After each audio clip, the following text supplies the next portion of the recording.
Hello అండి, నా పేరు డాక్టర్ అనుష. నేను consultant obstetrician, gynaecologist and fertility specialist, Shri holistic hospital, Kondapur.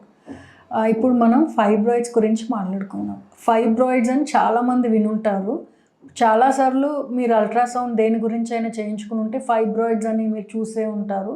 వేరే వాళ్ళకు మీరు చాలా కామన్గా వినే టర్మ్ ఫైబ్రాయిడ్స్ అని, గర్భసంచి గడ్డలు అని కూడా అంటారు. సో ఈ ఫైబ్రాయిడ్స్ అంటే ఏంటి అంటే గర్భసంచిలో ఏర్పడే క్యాన్సర్ కానీ బినైన్ కండిషన్స్లో ఫైబ్రాయిడ్ కూడా ఒకటండి. సో ఈ ఫైబ్రాయిడ్లో అసలు ఎందుకు వస్తుంది అంటే చాలా రీజన్స్ ఉన్నాయి. Genetic and non genetic reasons ఉంటాయి ఫైబ్రాయిడ్స్కి.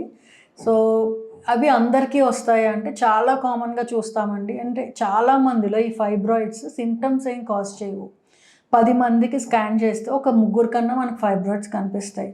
కానీ వాళ్ళందరిలో సిమ్టమ్స్ ఉంటాయి అని లేదు. సిమ్టమ్స్ ఉన్న వాళ్ళల్లో, సిమ్టమ్స్ అంటే మనకి పీరియడ్స్ టైంలో హెవీ బ్లీడింగ్ అవటం, పీరియడ్స్ టైంలో సివియర్ పెయిన్ రావటం మెయిన్ సిమ్టమ్స్. కొంతమంది ఫర్టిలిటీ ట్రై చేస్తున్న వాళ్ళకి ప్రెగ్నెన్సీ రాకపోవటం, ఇవి మెయిన్ సిమ్టమ్స్ ఉంటాయి ఫైబ్రాయిడ్స్లో. ఈ సిమ్టమ్స్ ఉండే వాళ్ళు మొత్తం ఫైబ్రాయిడ్స్లో 50% కంటే తక్కువ మంది ఉంటారు.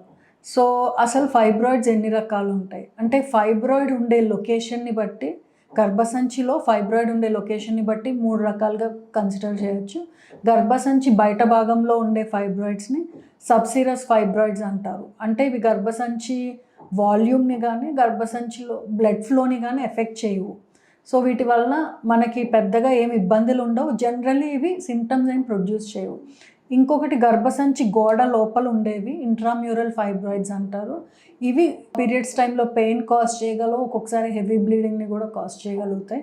ఇంకొక రకమైన ఫైబ్రాయిడ్ వచ్చి గర్భసంచి పొర లోపల వైపు ఉండే ఫైబ్రాయిడ్స్, వీటిని సబ్మ్యూకస్ ఫైబ్రాయిడ్స్ అంటాం. ఇవి మనకి బ్లీడింగ్ ఎక్కువ కాజ్ చేసే ఫైబ్రాయిడ్స్ అండ్ వీటి వలన ఫర్టిలిటీ ఇష్యూస్ రావచ్చు అండ్ పీరియడ్స్ టైంలో పెయిన్ వచ్చే అవకాశం కూడా ఉంటుంది.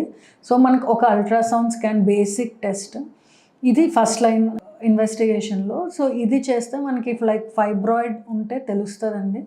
లెస్ దాన్ 1 సెంటీమీటర్ ఫైబ్రాయిడ్స్, చాలా చిన్న ఫైబ్రాయిడ్స్ ఉంటాయి. ఒక్కొక్కసారి స్కాన్ చేస్తే ఇన్సిడెంటల్గా కూడా కనిపించవచ్చు. వీటికి మనం సిమ్టమ్స్ ఏం లేవు అని అంటే వదిలేయచ్చు, మనం పెద్దగా చేయాల్సిందేం లేదు. ట్రీట్మెంట్ ఎప్పుడు అవసరం.